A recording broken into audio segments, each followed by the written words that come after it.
governments around the Got world some are cool building things to central present. I'm not nervous.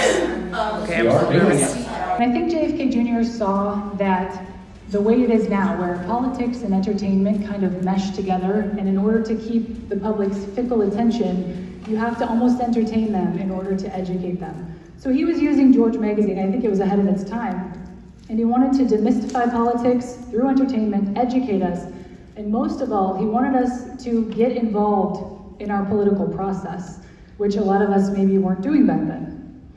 So I think that there's probably more to it than just that. So you might be asking, why are you talking about a magazine from 1995? This is 2025. Well, I'm hoping by the end of this, you'll have some kind of an idea. So for me, this man, Vincent Fusca, he piqued my interest because he would wear a George magazine shirt all the time. And that's when I was like, what is George magazine? What is that? Well, then started looking into it. After I started my George collection show, which was in January 2022, he asked for my address and sent me the shirt that piqued my interest in George magazine in the first place. So I have that shirt now, which is crazy. So I thought that's kind of some good, encouragement to keep in this process and to keep going with the George collection. So I want to share with you some coincidences that to me are just completely mind-blowing. In case you don't know, this is a survival guide to the future. This magazine cost me $3,000. It's not cheap on eBay, so if you want to get it and you get it for less than that, don't tell me because I'll be jealous. But this is it's from February of 1997. Survival Guide to the Future, and this is a huge one. I keep picking the wrong one, sorry. Okay, so it talks about Survival Guide to the Future, but specifically it talks about Platform 2020. So the year 2020, right? Interesting. Inside of it talks about the thoughts from 1997, what's going to happen in the year 2020. And they bring up a lung-attacking virus. Very interesting. Not only that, JFK Jr. interviewed Bill Gates in this very magazine. And of course, in the 1990s, we think that Bill Gates is just a computer nerd. He's not involved in anything weird, right? But JFK Jr. asked him about privacy, in particular on the internet. And he said, how do you feel about privacy on the internet? And Bill Gates replies, well, the United States is the ultimate we believe in privacy country. But, he goes on to say, if, for example, the US went through a terrible period of terrorism, people might decide to draw the line about privacy a little differently. So, did he know about 9/11? Did he know about the Patriot Act? Was he kind of foretelling that in this magazine? It seems like it to me. Then at the very end, he says this, I fund population control. That's in the magazine talking about COVID, 2020, all those things. And the last piece of really crazy coincidence from this particular magazine is in JFK Jr.'s editor's letter. At the very end of it, he says, so we hope you enjoy George's take on the future. Why not put it in a safe place somewhere and take it out in 20 years? To paraphrase a great Englishman, it may not get you what you want, but you might just find it will get you what you need. A lot of people noticed that Donald Trump would play a certain Rolling Stones song at his rallies. So we hope you enjoy George's take on the future. Why not put it in a safe place somewhere and take it out in 20 years? To paraphrase a great Englishman, it may not get you what you want, but you might just find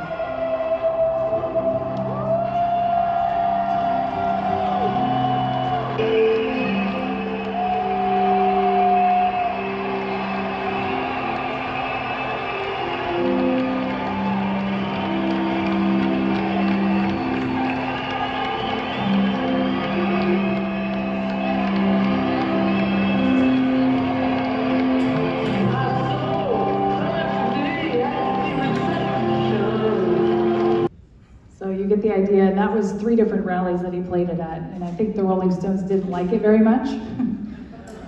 But pretty interesting coincidence. Another one, this is the original George magazine, the inaugural issue from 1995. And put yourself in JFK Jr.'s shoes. He is the son of a slain president. Lots of speculation about his father's death. And he puts out a magazine called George, and on the front cover it says, all these words on it: John Kennedy, George, President, dodging bullets, FBI, and the next American Revolution. So pretty interesting words for the cover. In the same magazine, this is all on one page, The Hunt for George Bush, all right there. Some other interesting ones. This cover is the only one with a dog on it. There's 57 issues, only one with a dog, and it says, "Can America be saved?" And what does Trump put on the front of his podium at every single rally but "Save America"? And if you look up in the top right corner, you'll see me. I'm like up there with the black hat on, cheering. That was at Wilkes-Barre. That was a great rally. That's when some interesting music was played for the first time. Next, so the only cover with JFK on it says, "Who will make us proud again?" And how many times have we heard President Trump answer that question? Almost every time he has a rally, he is answering that. And it's, "We will make America proud again." We, all of us, the people. So here's some interesting history too. This is conspiracy, okay? So if you like conspiracy, you're gonna like this part. All right, in 1998, George published a book called The George Political Book of Lists, 1998. Everyone knows about the Hillary Clinton Senate run and that JFK Jr. was thinking about running. In this book, on page 370, he published the Clinton body count, the Clinton body count. It says, the Clinton body count, people who conspiracy theorists believe were killed to preserve the president's image and power. Kathy Ferguson, Vincent Foster, Herschel Friday. There's a whole list of people in here. So imagine for a second you're Hillary Clinton. I know it's not easy to do because none of us are evil, but April of 1999, this is what came out. Why Hillary won't be senator. So her main opponent has a political magazine and puts on it why she won't be senator. Then later that year, after July of 1999, when the plane goes down and JFK Jr. is gone, in November it says Hillary comes clean and Terminator's on the front. Just interesting coincidences. I'm so thankful. This whole journey, I started this George Collection show. It was just a hobby. It was just for fun because I thought if I'm interested to see what's in these old magazines, maybe some other people will be too. And I started working for the New George magazine for a while, and while I was there, I'm just a farm girl from Iowa, okay, who has a passion for these magazines and writing and the country. I got to interview Bobby Kennedy in person in Detroit, which is crazy. And I got to interview Mike Huckabee, which is also crazy. In his really cool, he has this like outbuilding with, 50 some odd guitars just hanging on the wall. It was a pretty cool experience.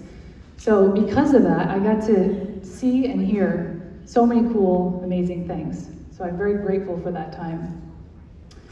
While I was there, my son and my son actually, I walked into my office one day and he had drawn this George for Kids. I'm like, what a brilliant idea. We should bring politics and make it entertaining for the children as well. So I made him editor-in-chief. And we took these wonderful pictures of the two of them, very beautiful. And we created, let's see if it'll click. We created George Jr. So it took a lot of time to get these off the ground. My son was so ecstatic to be a part of this, my daughter as well, and we did. It's still printing. Obviously, I'm not there anymore, but it's still going, but we got this off the ground. Because I had to leave George, I had to leave that project behind. So the next, year, you ever have one of those things that it just will not leave you alone? You just keep thinking, what's the next thing? What am I gonna do? And I remember driving home from dropping the kids off at school one day, and I was still doing the George collection, the old Georges, and still going on podcasts with people. And that was all fine and dandy, but I was like, there's something more. There's a reason for all of this. So I was driving home from dropping the kids off at school, and I thought, if I started another children's magazine, what would it be called? What's something that if you read the name of it, people would pretty much know what it was about right away. And right away, it was like God just put it right in my brain. And it was red, white, and blue. I thought, wow, okay, red, white, and blue, people know that's about patriotism, people know that's about the country, but my online name is Rachel, right side blonde, RWB, and I was like, oh my gosh, it's meant to be, it's perfect. So, I thought about this long and hard. I talked to my children about it because I need their help. My son is going to be 11 here in about a week, my daughter is 8, and they are my test subjects. When I would want to put something in the magazine, I would say, does this interest you? No? Okay, let's move on, let's do this. So, that's kind of what I had done in the past. And again, in the year between leaving and right now, it's been a big question mark for me. But I want you guys to watch this. This is Yuri Bezmenov. Has anybody seen this video? Raise your hand if you've seen it. He's a KGB defector, and he talks about just the destabilization of the United States. And he talks about how it starts, they infiltrate our schools and they mess with the kids, essentially. So will this work, Paul? It'll play? Okay. Ideological subversion is the slow process, which we call either ideological subversion or active measures, активные мероприятия in the language of the KGB, or psychological warfare. What it basically means is to change the perception of reality of every American to such an extent that despite of the abundance of information, no one is able to come to sensible conclusions in the interest of defending themselves, their families, their community, and their country. It's a great brainwashing process which goes very slow, and it's divided in 4 basic stages. The first one being demoralization. It takes from 15 to 20 years to demoralize a nation. Why that many years? Because this is the minimum number of years which requires to educate one generation of students in the country of your enemy, exposed to the ideology of the enemy. In other words, Marxism-Leninism ideology is being pumped into the soft heads of at least 3 generations of American students without being challenged or counterbalanced by the basic values of Americanism, American patriotism. It's really scary when you watch this entire video. I think it's like a 30-minute video on YouTube. You can look it up, Yuri Bezmenov. There's a shorter 6-minute version, but it talks about everything that's been happening. And when you really watch it for the first time, you can almost pinpoint what was happening. I think they did it. They looked at the people who were born in 1982, 1984, and the incident of transgenderism, and you wouldn't believe it. It's off the roof. I should have put it up here, but it's just like something happened with the 1982 babies and beyond that suddenly spiked the transgenderism. And I don't really feel like it's natural. I'm sure your people here probably don't think that either. So it's scary to think that our children are being exposed to Marxism, Leninism, all of the things, and we're seeing it now. I think most parents nowadays are wide awake. As a parent, I feel our kids are gonna have to be that much stronger, and they're gonna have to be that much louder to counterbalance what society has done to their peers. In my son's class alone, I think there's like maybe 3 or 4 kids in his class that he said are Trumpers. So it's kind of scary to know that. They all love Taylor Swift, they're Biden, their parents hate Trump, and it's just like, how do you wake them up to what the truth is? I know that everyone here is thinking that. So this is something that I take is near and dear to my heart.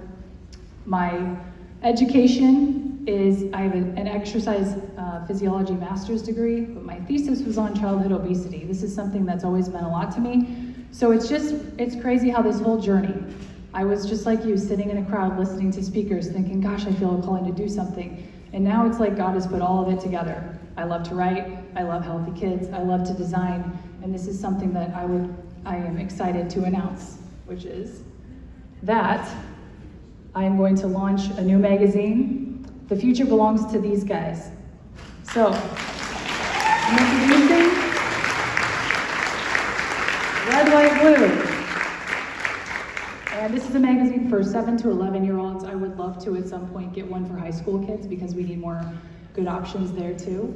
But I'm so elated. This is a passion project. This is a look inside of it. You can stop by my booth and take a peek at it. But I don't know many other children's magazines that would talk about the CIA and American media and Project Mockingbird. I mean, I haven't seen any. I don't think Highlights is putting that stuff in their magazine.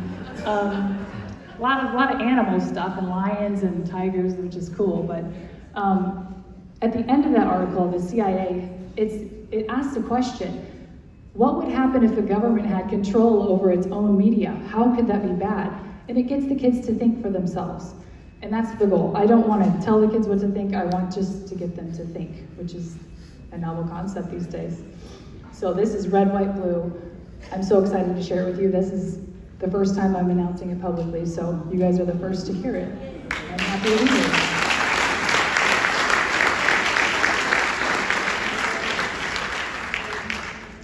And I just want to leave you, this is just the information if you're interested with it. I want to leave you with one thought, because for a whole year I sat there and think, okay, should I do it? Should I not do it? Should I do it? Should I not do it? If you're like me, and you're sitting here in this room or you're watching online and you're thinking there's a gift God gave you or a passion God gave you, and you think, well, what should I do? Everybody has a gift if we all use it. Whatever it is, because we're all different. I mean, there's people who are geniuses that will be able to pull off stuff that I wouldn't even dream about, and that's okay, that's their niche. This is mine. If not now, when? If not you, who? Who's gonna do it? So I think all of us should just ponder on that. And I appreciate all of you for listening to me today. The best is truly yet to come. So thank you very much.